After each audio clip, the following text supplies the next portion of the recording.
Aking air fried half chicken. Oh. Ayan yung tsura niya. Kung nasa turbo broiler to, maluluto to ng pantay-pantay na ang kulay, ha. Luto naman yan eh. Inuna ko kasi itong side na to, kaya medyo nahugasan na yan ng mga oil.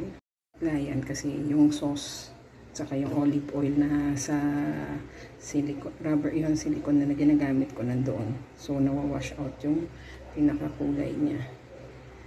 Yan. Pero yan ay celery at saka yung garlic na pinalaman ko para lalong lumango yan.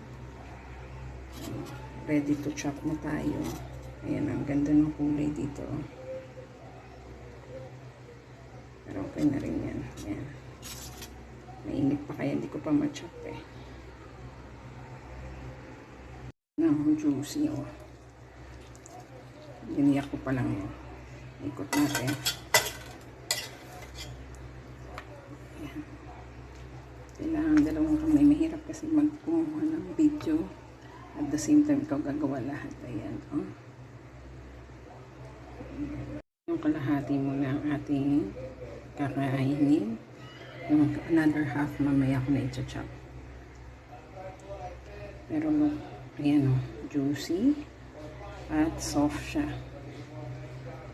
Yun na rin ang pansit namin. Kakain na kami ni mother.